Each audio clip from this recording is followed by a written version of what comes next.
우리의 신앙생활은 하나님이 주신 것을 누리는 것이 신앙생활입니다. 하나님께서 우리가 창세기 3장에 빠졌을 때 우리가 의논하지 아니하고 창세기 3장 15절 여자의 후손 예수 그리스도를 주셨죠. 그래서 우리 신앙생활은 예수 믿는 건데 그분이 누군지를 알고 우리가 누리고 사는 것이 신앙생활입니다. 요즘 교회에서 계속 복음 누림 이렇게 좀 정리해주고 말씀을 나누고 있는데요.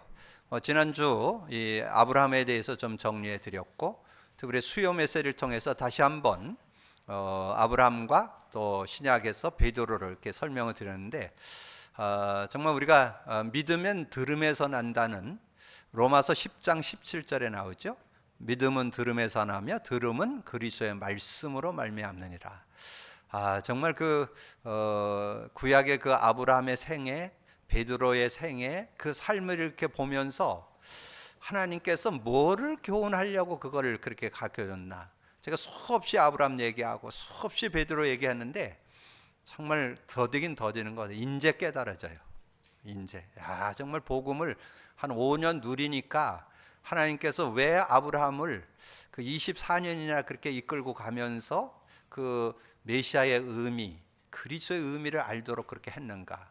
근데 여러분, 아브라함을 통해서 깨달을 수 있는 게 뭘까요? 여러분, 신앙생활 하면서 여러분도 대부분 많은 분들이 육신적인 축복 받았냐 안 받았냐 이게 기준이에요, 거의. 그리고 여러분 상대를 볼 때도 뭐 저 사람 신앙생활 잘하냐 못하냐 뭘로 평가해요? 뭐 육신적으로 좀 응답 받았냐 안 받았냐 이거 가지고 우리가 판단하고 정죄하고 그러잖아요.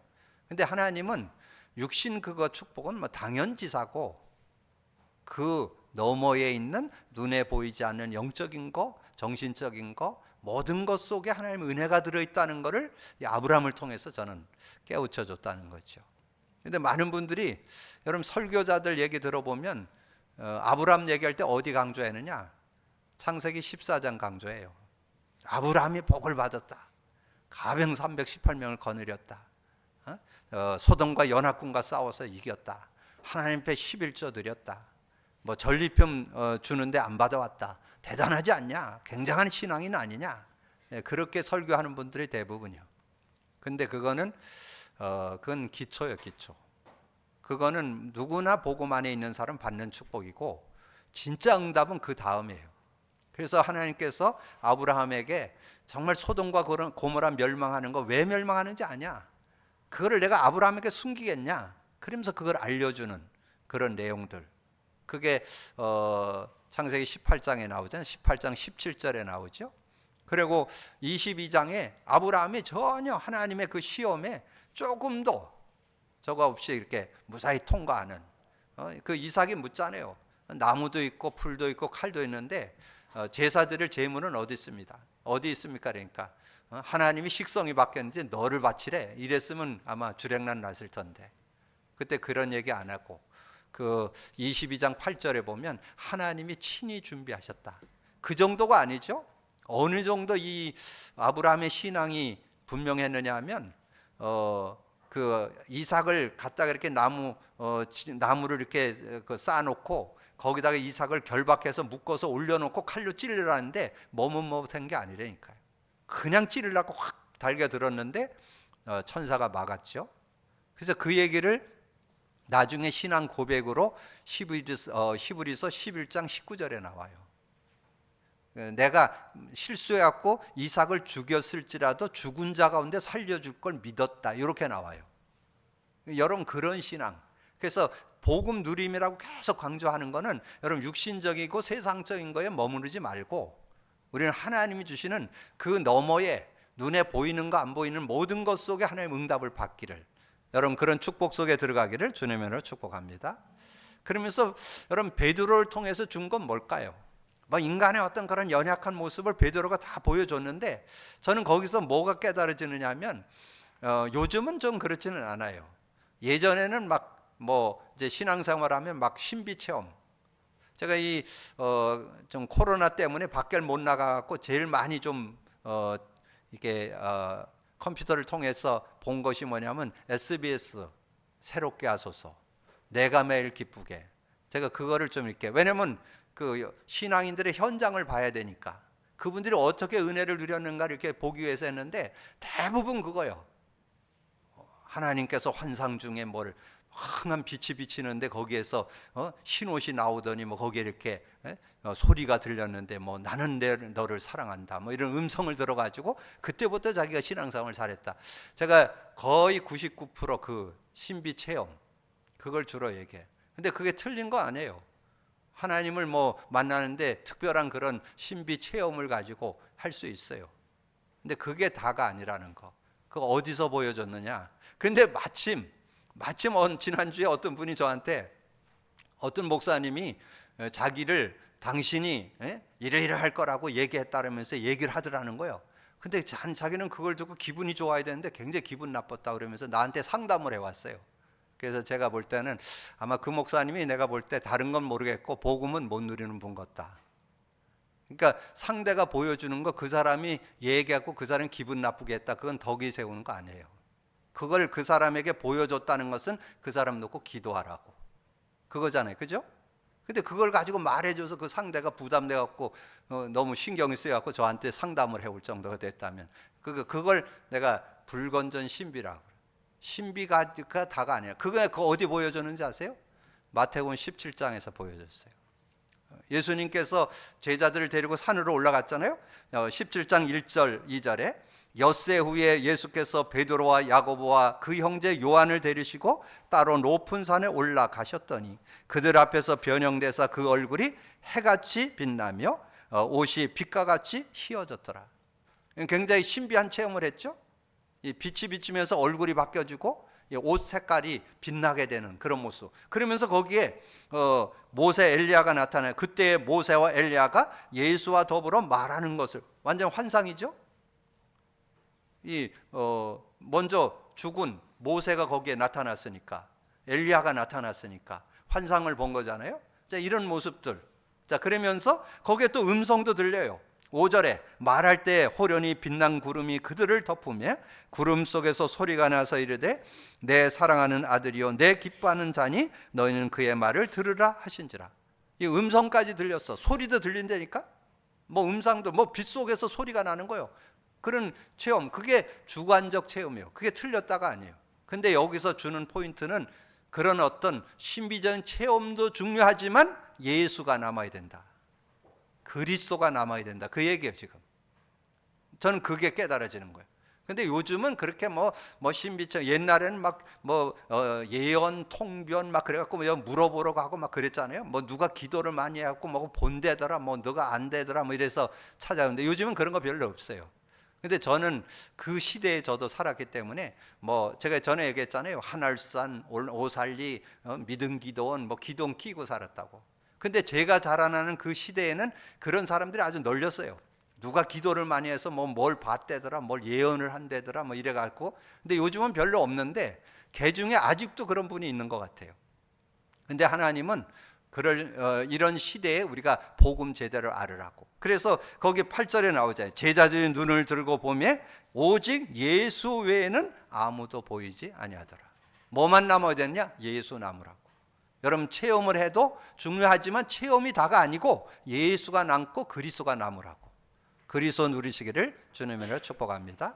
그래서 제가 이 복음 누림을 설명하면서 구약의 아브라함, 신약의 베드로를 이렇게 설명하는데 요거 깨닫는데 지금 5, 6년 걸렸다니까. 이게 안 보여요, 이런 것들이. 근데 이거를 제가 현장에서 많은 사람을 접하고, 저는 그랬잖아요. 목회자들 많이 만나잖아요. 목회자들 만나서 얘기해 보면 다 육이요, 육. 세상적인 거, 육신적인 거 다 그런 거예요, 대부분. 그리고 뭐 조금 저거 해서 기도 좀 한 사람은 뭐 신비, 능력 뭐 이렇게 좀 얘기하는데 실제는 그런 것을 통해서 하나님이 원하시는 것은 복음 제대로 깨닫고 누리라고. 여러분, 복음 누림이 다인 것을 다시 한번 결단하시고 누리시기를 주님으로 축복합니다. 자, 그러면 지금 이제 복음을 시대에 제대로 갖고 누렸던 사람이 누구예요? 사도 바울이잖아요. 그 바울의 생애를 통해서 그 바울이 본인이 누렸고 그거를 보낸 편지가 지금 우리가 나누는 메시지예요. 지금 로마서서부터 이제 빌레몬서까지가 이 바울이 쓴 서신서 14권이거든요. 그 14권 속에 지금 빌립보서, 이 빌립보서를 말씀으로 나누잖아요. 그럼 이 메시지에 들어가기 전에 여러분 바울의 그 중심을 여러분 알아야 되겠죠? 바울이 복음, 다메섹 도상에 가다가 강한 빛이 내려 비치면서 예수님이 얘기하잖아요. 왜 날 박해하냐? 누십니까? 난 네가 박해하는 예수다. 그때 예수가 그리스도인 걸 깨닫게 됐죠. 그리고는 완전 인생 터닝 포인트에 대해서 그리스도로 완전 결론 내는. 그래서 나의 삶에 정말 뭐 갖고 사는 거냐? 나는 그리스도를 주인으로. 주인 됐다는 것은 내가 주인 되지 말고 주님이 주인 돼. 모든 것의 주인. 그러면 여러분도 승리할 수 있습니다. 믿음으로 예수가 주인 되시기를 주님으로 축복합니다.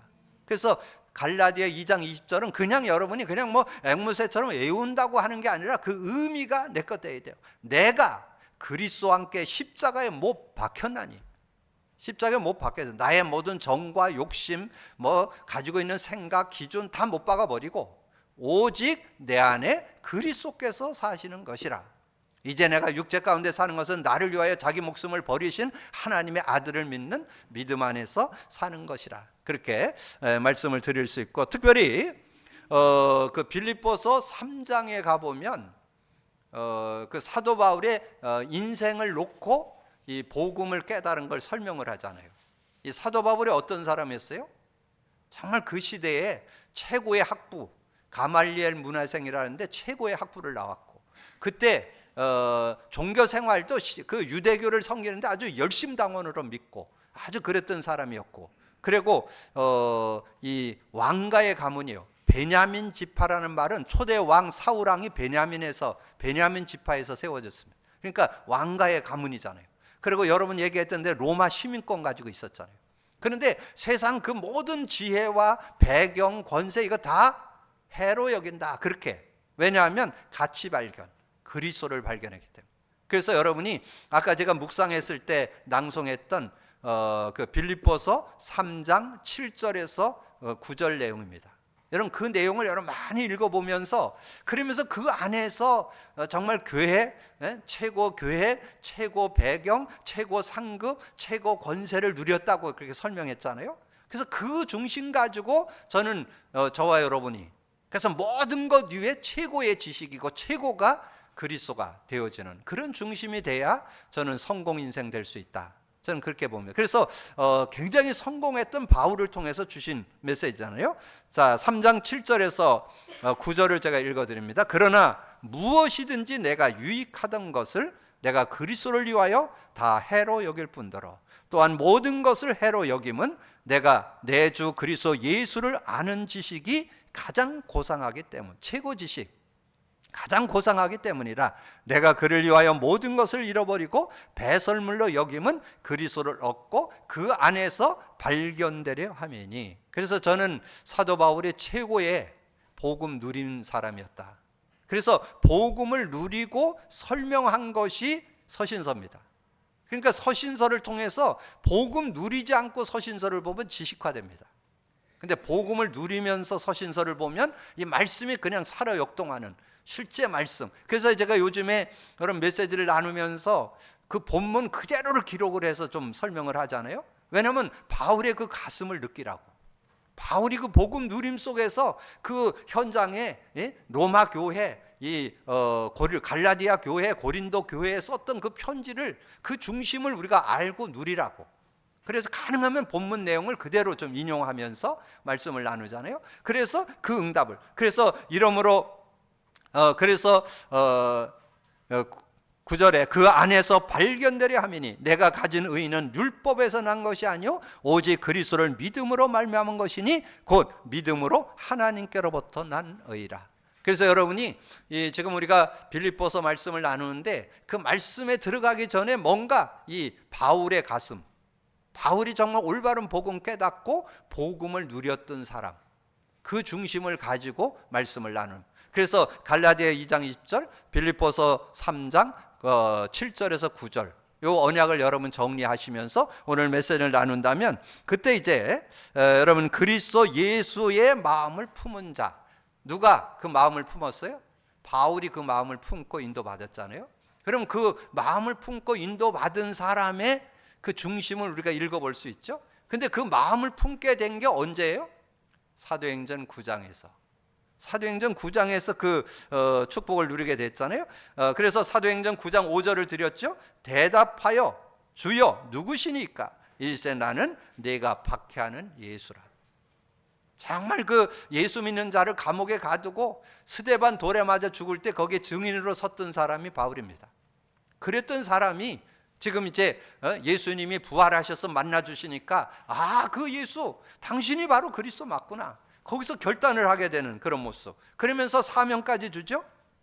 사도행전 9장 15절에 내 이름을 이방인과 임금들과 이스라엘 자손들에게 전하기 위하여 택한 나의 그릇이라. 그 일을 위해서 택했다는 거예요. 그 일을 위해서.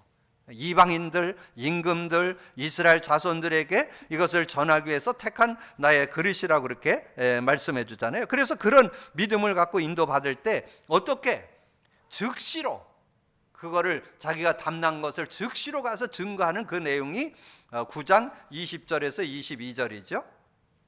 즉시로 각 회당에서 예수가 하나님의 아들 그리스도이심을 전파하니 듣는 사람이 다 놀라 말하되 이 사람이 예루살렘에서 이 이름을 부르는 사람을 멸하려던 자가 아니냐. 여기 온 것도 그들을 결박하여 대제사장들에게 끌어가고자 함이 아니냐 하더라. 사울은 힘을 더 얻어 예수를 그리스도라고 증언하여 다메섹에 사는 유대인들을 당혹케 하니라.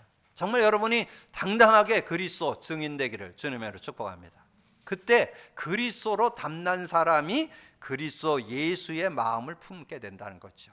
그래서 정말 그 주님을 이해하고 그 주님의 사역, 주님의 그 희생을 우리가 이해하고 그 믿음 안에서 받을 수 있는. 그래서 그리스도 예수의 마음이 어떤 마음이었냐?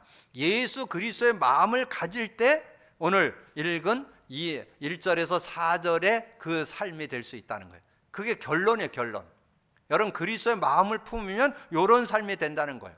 그러므로 그리스도 안에서 무슨 권면이나 사랑의 무슨 위로나 성령의 무슨 교제나 긍휼이나 자비가 있거든 마음을 같이하여 같은 사랑을 가지고 뜻을 합하여 한 마음을 품어 아무 일이든지 다툼이나 허영으로 하지 말고 오직 겸손한 마음으로 각각 자기보다 남을 낮게 여기고. 여러분 그거 돼요? 나보다 다른 사람 낮게 여겨져요? 그게 나와져야 된다는 거야. 누가? 그리스도의 마음을, 그리스도 예수의 마음을 품은 자는 그런 마음이 된다는 거예요. 나보다 상대가 어떻게 그 복음을 알게 되고 어떻게 복음을 누리는지 우리는 자꾸 자기가 기준되지 상대가 이렇게 누리는 거에 대해서 잘 받아주지를 못해요. 근데 복음을 누리고 복음의 마음, 그 복음을 누림 속에서 그리스도의 마음을 그 마음을 가진 자는 나보다 더 다른 사람을 더 낮게 여기고 각각 자기 일을 돌아볼 뿐더러 또 각각 다른 사람의 일을 돌보아 나의 기쁨을 충만해. 여러분 다른 사람을 다른 사람의 마음을 우리가 남을 낮게 여기고 또 그 사람의 일도 돌아볼 줄 아는 그런 모습이. 그러니까 한 걸음 더 나가는 그런 모습으로 삶을 살아갈 수 있는 그런 모습이 된다는 거죠. 그래서 제가 오늘 빌립보서 2장 5절을 여러분에게 주제 5절로 말씀을 드리잖아요. 그래서 제목으로 삼았잖아요. 5절에 너희 안에 이 마음을 품으라 곧 그리스도 예수의 마음이니. 그리스도 예수의 마음. 근데 그 그리스도 예수의 마음이 어떤 마음인가를 그 밑에 설명을 해줬어요. 그거를 여러분 이제 많이 묵상을 하셔야 돼요. 5절부터 7절까지 8절까지 내용이 그 주님의 마음이 거기에 담겨 있는 거예요. 주님이 어떤 분이었는데 어떻게 삶을 살았는가. 여러분 그걸 보면서 여러분이 좀 교훈을 받고 여러분이 뭔가 내가 어떻게 살아야 되는가를 정리해 볼 수 있잖아요. 그래서 그것을 6절부터 11절인데 6절부터 8절 그는 근본 하나님의 본체시나 하나님과 동등됨을 취할 것으로 여기지 아니하시고. 하나님과 동등되다 그랬잖아요. 하나님과 동등된, 하나님과 그 요한복음 10장 30절에는 나와 하나님은 하나다 그랬잖아요. 하나님과 동등된 그런 존재인데도 하나님 하나님과 동등됨을 취하지 않고 종의 형체를 가지고 사람같이 사람의 몸으로 와서 저와 여러분을 위해서 대신 죽게 되는 그런 모습이 나오잖아요. 오히려 자기를 비워 종의 형체를 가지사 사람들과 같이 되셨고 사람의 모양으로 나타나사 자기를 낮추시고 죽기까지 복종하시니 곧 십자가에 죽으심이라. 여러분 그 정도 우리를 위해서 정말 저와 여러분의 그 하나님을 만나는 길을 열고 죄와 저주, 그래서 여러분의 원죄, 자범죄, 조상죄, 죄로 인한 저주 재앙을 해결하기 위해서, 그리고 여러분을 평생 묶고 끌고 가는 사단의 손에서 해방시키기 위해서 예수님이 죽으심을 통해서 그런 은혜를 저와 여러분에게 주셨잖아요. 그래서 예수님이 십자가에 죽으시면서 다 이뤘다, 그 말이 뭐예요? 그리스도를 의미한다고 그랬잖아요. 그런 축복을 주시기 위해서, 그러니까 예수님이 정말 자신이 인간의 하나님인데 인간의 몸을 입고 오셔서 죽으심으로써 저에게 복음을 전해주게 됐잖아요. 여러분에게 좀 정말 그거를, 그래서 그 가치를 뭘로 우리가 표현해요? 로마서 5장 8절로 얘기하잖아요. 우리가 아직 죄인 되었을 때 그리스도께서 우리를 위하여 십자가에 죽으심으로 하나님께서 우리에 대한 자기의 사랑을 확증, 하나님의 말로만 사랑한다가 아니라 사랑의 표현으로 예수, 그 아들 독생자 예수를 주어서 우리에게 구원을 주시고 하나님 안에서 정말 죄사함 받고 사단의 손에서 벗어나는 그런 은혜를 줬다는 거죠. 그래서 8절에 그래서 죽으셨고 이러므로 하나님이 그를 지극히 높여 모든 이름 위에 뛰어난 이름을 주사 하늘에 있는 자들과 땅에 있는 자들, 땅 아래에 있는 자들로 모든 무릎을 예수의 무릎에 꿇어 모든 입으로 예수를 그리스도를 주라 시인하여 하나님 아버지께 영광을 돌려 그분을 구주로 주인으로 인정할 때 승리하는 그런 삶이 될 수 있다는 거죠. 그래서 여러분 1절에서 11절까지 내용에서 여러분이 붙잡아야 될 걸 6절에서 8절 그 내용을 여러분 잘 묵상을 하시면서 여러분 정말 주님이 저와 여러분을 통해서 이렇게 하나님께서 하나님인데 인간의 몸으로 오셔서 우리를 위해서 대신 죽으셔서 우리에게 이런 축복을 주셨구나. 자, 그럴 때 이제 그리스도 예수의 마음을 품은 자로서 어떻게 살 것인가 하는 내용이 기록되고 있습니다. 그래서 빌립보 2장 12절 13절에 그러므로 나의 사랑하는 자들아 너희가 나 있을 때뿐 아니라 더욱 지금 나 없을 때에도 항상 복종하여 두렵게 떨림으로 너희 구원을 이루라. 구원을 이루라는 것은 여러분이 다시 구원을 여러분 쟁취해라 그런 말이 아니고 구원의 은혜를 누리면서 살라. 그래서 여러분이 주님 재림에 올 때까지 정말 복음을 누리면서 성화된 그런 삶을 사는 게 신앙생활이잖아요. 그런 축복을 누리라. 너희 안에서 행하시는 이는 하나님이시니 자기의 기쁘신 뜻을 위하여 너희에게 소원을 두고 행하게 하시나니. 여러분 소원은 뭐예요? 저는 모든 사람들이 예수 믿고 구원받는 거, 그리고 그들이 구원받았으면 복음 누리는 거, 저는 그게 소원이요. 그래서 모든 만남이나 모든 계획이 모든 것 속에 저는 어떻게 하면 저 사람이 복음 받을까, 저 사람이 복음이 있다면 그것에 육신에 머물르지 말고 어떤 체험에 머무르지 말고 예수 그리스도를 제대로 알고 믿고 누리는 그런 사람이 됐으면 좋겠다. 제 소원은 그거예요. 그래서 저는 우리 모든 성도들이 그 축복 속으로 들어가고 그것에 증인되는 게 제 소원이요. 그 중심을 갖고 인도받을 수 있는 그런 모습. 2장 14절 14절에 모든 일을 원망과 시비가 없이 하고, 그러면 여러분 복음을 누리고 있으면 모든 일에 이런 얘기 저런 얘기 그런 의견들에 대해서 존중해주고, 그러면서 그것에 대해서 우리가 또 어떻게 하면 더 선을 이룰 것인가, 덕을 끼칠 것인가, 이런 걸 가지고 풀어가면 되겠죠.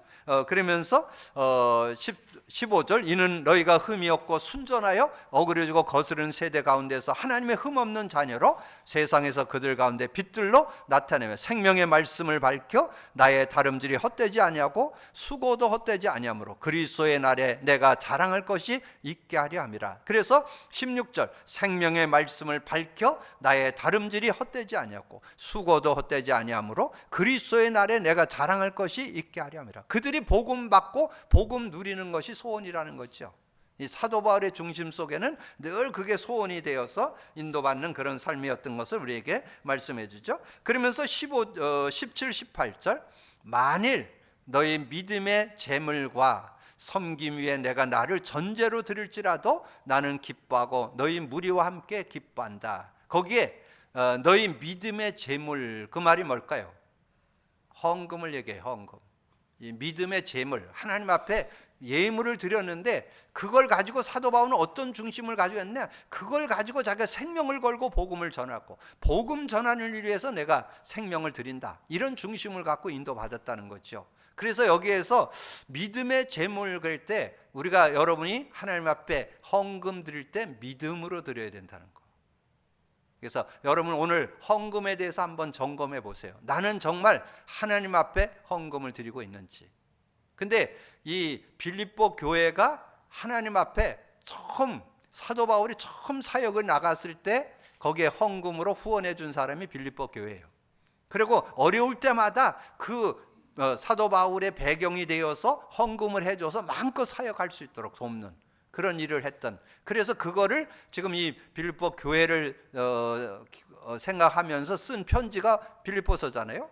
그러니까 그 재물에 대해서 그 내용이 어디 나오냐? 여러분 2장을 남기면 거기에 나와요. 4장, 여러분 4장 그 15절에 가면 그 내용이 나옵니다. 15절, 4장 15절. 빌립보 사람들아, 너희도 알거니와 복음의 시초에 내가 마게도냐를 떠날 때에 주고받는 내 일에 참여한 교회가 너희 외에 아무도 없다. 그러니까 사도 바울의 사역에 처음 사역에 도움 준 사람이 빌립보 교회라는 거예요. 빌립보 교회 성도들이 이 사도 바울의 사역하는데 도움을 줬다. 16절, 데살로니가 있을 때에도 너희가 한 번뿐 아니라 2번이나 나의 쓸 것을 보내었도다. 내가 선물을 구함이 아니요 오직 너에게 유익하도록 풍성한 열매를 구함이라. 그래서 그것이 다 하나님의 축복이고 은혜가 된다는 거, 그걸 얘기하면서 19절에 그러죠. 나의 하나님이 그리스도 안에서 영광 가운데 그 풍성한 대로 너희 모든 쓸 것을 채우시리라. 그래서 여러분이 오늘 여러분 신앙 속에 중요한 부분이 헌금 생활이거든요. 근데 헌금 생활을 어떤 분들은 자기 기준을 가지고 해요. 내 생각에는 이렇게 헌금 드리면 되겠다. 교회 형편이라니까 내가 뭐 요즘 정도 드리면 되겠지. 뭐 교회가 요즘 뭐 저축도 많이 해놨다는데 뭐 내가 헌금 굳이 낼 필요 있나? 뭐 내가 안 드려도 뭐 교회는 잘 돌아갈 텐데. 이렇게 생각하는 분들이 의외로 꽤 많아요. 여러분 자기 기준 가지고 하지 말고 하나님 앞에서 헌금 드리시길 바랍니다. 하나님 앞에 드려야 돼요. 그리고 여러분이 정말 헌금 드리는 거 11조도 여러분이 중심을 가지고 정말 하나님이 나를 구원해 준 그 생명을 주신 그 하나님, 나에게 정말 복음 가지고 인생을 완전 승리케 하는 그 하나님, 그 하나님의 은혜가 감사해서 드리는 예물 되기를 주님의 이름으로 축복합니다. 그럴 때 하나님이 그 헌금에 축복하시는 거예요. 그러니까 뭐 누구 때문에 누구 보여주기 위해서 내 계산을 갖고 헌금 드리는 게 아니에요. 하나님 앞에 여러분 중심을 가지고. 그래서 성경에 참 헌금의 원리를 잘 설명해 놨어요. 성경적 헌금 생활이 돼야 돼요. 뭐 누가 뭐 이랬다 저랬다 기준이 아니고 하나님 앞에서 헌금 생활 여러분 하셔서 하나님의 응답을 받는 여러분이 되기를 주님의 이름으로 축복합니다. 그래서 고린도후서 9장 7절에 보면 그런 말씀이 있어요. 각각 그 마음에 정한 대로 할 것이요 인색함으로는 억지로 하지 말지니 하나님은 즐겨내는 자를 사랑하느니라. 즐거움으로 낸다. 즐겨낸다는 말은 즐거움으로 내는 사람. 정말 나에게 생명 주신 것도 감사하고 하나님께서 나를 인도해 주신 것도 감사하고 내가 이렇게 직장이 어려운 이 시대에 정말 요즘에 직장 생활하기 어렵다는데 내가 여기 직장에서 이렇게 살 수 있다는 거 얼마나 감사한가. 나에게 하나님께서 업을 주어서 내 업이 이렇게 하나님의 은혜를 누리고 살아갈 수 있는 산업이 되게 하여 주신 거. 자, 불경기라고 그랬는데 우리는 불경기가 없다니까. 하나님 은혜 주신 거 감사합니다. 이렇게 고백할 수 있는 그런 모습. 이런 감사에 대한 얘기가 나오니까 우리 윤경자매 그 화장품이 생각이 나네요. 그 윤경자매가 정말 그 재료하는 그 재료 만드는데 회사에 들어가서 화장품 재료, 그런데 거기서 신제품을 만드는데 야, 그게 논았대잖아요. 손에 바르는 거 발라봤어요? 그 굉장히 좋더라고. 그래서 저는 요즘에 뭐 요즘에 얼굴에 팩으로 뭐 준 거 나왔대나 뭐 어쨌든 해갖고 우리 마누라가 바르고 있더라고. 그래서 제가 훔쳐가지고 그래갖고는 이제 바르고, 저는 자는 데는 또 그거 바르면 안 돼요. 왜냐면 옆으로 누웠다 앞으로 누웠다 이렇게 자꾸 하기 때문에 다 씻겨버려. 그래서 이제 낮에 시간 될 때 이렇게 바르고 한 서너 시간 있다가 이렇게 발라. 야, 3번 발랐는데 때깔도 나오지 않았어요? 이게 만지니까 이거 보들보들 하더라고. 아, 내가 그 유경이 그 자매 회사에서 돈 받은 거 아니라니까. 그러니까 지금 선전해 주는 거죠. 아니, 왜냐면 그게 굉장히 3번 발랐는데 보들 텍스가 나오더라니까. 야, 그래서 성령의 은혜로도 보드러워졌는데 이거 화장품 바른 거 더 좋네. 그래서 자, 그런 생각들. 좀 우스갯소리지만 여러분 정말 믿음 가지고. 그래서 그 유경자매가 이제 그 회사에 들어가서 그렇게 일을 하고 신제품 나와서 여러분 보셨어요? SBS에서 인터뷰 나오는 거? 가끔 나온다고. 그러니까 얼마나 감사한 일이요. 그래서 저한테 그런 얘기 하더라고요. 목사님 고백 선포를 조금 덜 해야 되겠다고. 아, 일이 많아서 잠을 못 자요. 잠을 못 자. 맨날 2시간 3시간밖에 못 자는데 일이 너무 많아갖고. 아, 그게 좀 안타깝더라고. 근데 복음 누리다 보면 아마 정리가 잘 돼서 인도받으리라고 봅니다. 자, 그리스도 예수를 품은 제자. 그래서 여기에 제자 2명이 나와요. 그래서 19절부터 30절까지 내용에는 제자 2명. 근데 그 사도 바울의 제자 중에 수제자 2명이 있어요. 수제자 2명이 디모데와 디도요. 근데 이 제자들이 얼마나 믿음으로 바르게 행했는가를 정리해 줬는데, 여러분 얼마나 그 제자로서의 그 축복과 은혜를 누렸으면 성경을 기록했을까요? 여러분 디모데 전서 누구에게 쓴 편지인지 아세요? 디모데 개인에게 준 편지예요. 그 정도로 편지를 썼다니까 사도 바울이. 디도서 있어요 없어요? 디도서도 있어요. 디도서는 디도에게 준 개인 편지요. 그 정도로, 그러니까 바울의 가슴 속에 정말 중심을 가지고 이렇게 하나님의 일에 전도 선교에 헌신했던 사람들, 그 내용을 19절에서 30절에 기록해 놓은 거예요. 그래서 디모데가 어떤 삶을 살았는가가 이제 19절부터 나오죠. 오늘 읽은 내용 19절. 내가 디모데를 속히 너에게 보내기를 주 안에서 바람은 너희 사정을 알므로 안위를 받으려 함이라. 이는 뜻을 같이하여 너희 사정을 진실히 생각할 자가 이밖에 내게. 그 상대의 사정을 겉보고 육신적인 걸 자꾸 평가하고 이렇게 정지하고 이러는 게 아니라 그 사정을 정확하게 알고 그걸 바울에게 전달해 줬다는 거예요. 그래서 어떻게든지 그 현장에 있는 사람들을 돕는 그런 일에 쓰임받게 되니까, 그러니까 그 디모데가 가서 얘기한 거는 아주 진실한 얘기, 정말 옳은 얘기. 그래서 그 사람들의 사정을 이해하고 도울 수 있는 그런 모습이 됐다는 거죠. 자, 그러면서 21절, 그들이 다 자기 일을 구하고 그리스도 예수를 구하지 아니하되. 많은 사람들이 자기 일만 구하잖아요. 자기 어떤 것만 내세우려고 그러잖아요. 그러지 않고 그들 22절에 디모데의 연단을 너희가 안 하니 자식이 아버지의 함같이 나와 함께 복음을 위하여 수고해야 하느라. 그래서 자식과 같이 그런 이 바울을 섬기고. 그래서 여러분 디모데전서 디모데 후서 2장 1절에 가보면 거기 나와요. 내 아들아 그리스도 예수 안에 있는 은혜 속에서 강하고. 그러면서 많은 사람에게 들은 것을 충성된 사람에 부탁하라. 그럼 또 다른 사람을 도와줄 수 있을 거야. 그래서 내 아들아 이렇게 지칭을 했던 그런 내용을 말씀해주고, 그 다음에 이제 28절에 보면 그 에바브로 디도가 나오죠. 그러나 에바브로 디도를 너에게 보내는 것이 필요한 줄로 생각하노니 그는 나의 형제요 함께 수고하고 함께 군사된 자요 함께 사자로 내가 쓸 것을 돕는 자라. 그러니까 이 디도에게는 많은 별칭이 있었어요. 나의 형제, 수고하는 자, 군사, 이런 아주 중요한 역할을 잘했던 그런 모습이잖아요. 근데 26절, 그가 너의 무리를 간절히 사모하고 자기 병든 것을 너희가 들은 줄 알고 심히 근심했다. 우리의 어떤 문제나 자기 어려움 그러면 막 그 얘기하고 자꾸 떠벌리고 그러잖아요. 근데 이 디도는 그걸 얘기 안 해요. 아마 그 나중에 보니까 죽을 병이었어요. 죽을 병에 대한 것도 얘기를 안 하고 숨기는, 그게 알려진 것 때문에 근심하는 그런 모습. 그래서 27절에 그가 병들어 죽게 되었으나 하나님이 그를 궁일이 여기셨고 그뿐 아니라 또 나를 궁일이 여기사 내 근심 위에 근심을 면하게 하죠. 근데 어떻게 됐어요? 그 불치병 해결받았다는 얘기죠. 이 디도가 죽을 병에 걸렸었는데 치유받게 되는 그런 모습. 왜냐하면 그 복음의 중심을 갖고 있는 사람에게 하나님은 은혜를 주시잖아요. 그래서 복음의 능력을 실제로 누렸던 이런 디도였던 것을 우리에게 말씀해 주죠. 이러므로 내가 너희가 주 안에서 모든 기쁨으로 그를 영접하고 또 이와 같은 자들을 존귀 여기라. 그가 그리스도의 일을 위하여 죽기에 이르러도 자기 목숨을 돌보지 아니한 것은 나를 섬기는 너희의 일에 부족함을 채우려 함이라. 그래서 사도 바울의 중심 속에 있었던 이 디모데와 디도 같은 그런 제자들 되기를 주님으로 축복합니다. 그러면서 사도 바울의 사역 속에 중요한 역할을 했던 한 부부가 있는데 그게 브리스길라 부부요. 그래서 브리스가 부부는 사도행전 18장 1절에서 4절에 특별히 28절까지 내용에 보면 잘 나오죠.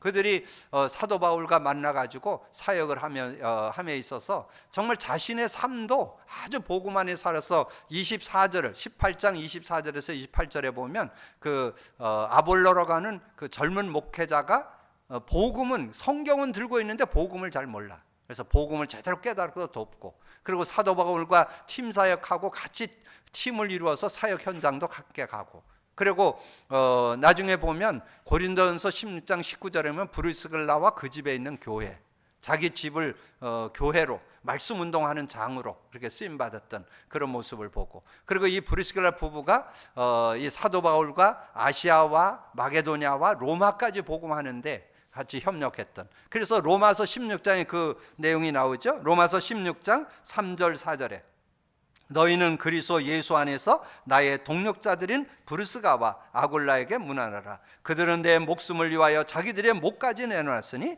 나뿐 아니라 이방인의 모든 교회도 그들에게 감사하느니라. 그러니까 사도 바울과도 함께 했지만 이방인들의 모든 교회들도 그들에게 감사했던 그런 중심 있는 그런 제자로 일꾼으로 하나님께 쓰임받았던 그래서 오늘 그리스도 예수의 마음을 품은 자 그래서 우리가 예수의 마음 예수님이 어떤 하나님이신데도 우리를 위해서 오셔서 죽기까지 순종해서 우리에게 구원과 하나님의 은혜 속에서 살 수 있는 그리스도로 우리에게 증거를 주셨고 우리가 그 안에서 산다면 그 품은 그리스도 예수의 마음을 품은 자로 그리스도 예수의 마음을 품은 제자로 어떻게 살 것인지 여러분 오늘 숙제 내드릴 테니까 집에 가셔서 한 주간 동안 디모데전서와 디도서를 한번 읽어보세요. 그러면 여러분이 어떤 중심을 가지고 신앙생활을 해야 되는지 바울이 교훈해 준 그런 내용들을 여러분 잡고 정말 그리스도 예수의 마음을 품고 이 시대에 진정한 하나님의 제자로 일꾼으로 쓰임받는 여러분 되기를 주님으로 축복합니다. 주님 감사합니다. 하나님께서 귀한 시간 또 귀한 말씀 나눌 수 있도록 은혜 주신 거 감사합니다. 우리가 복음 누림 속에서 매주 아버지는 말씀을 상고할 때 그 말씀이 복음 누림 속에서 정리된 말씀이라 구구절절히 은혜와 축복과 능력이 됨을 고백합니다. 말씀 속에 내게 다가오는 하나님의 음성, 은혜들을 붙잡고 믿음으로 승리하는 우리 모두가 되도록 축복해 주옵소서. 감사거리 주님 예수 그리스도 이름으로 기도하옵나이다. 아멘.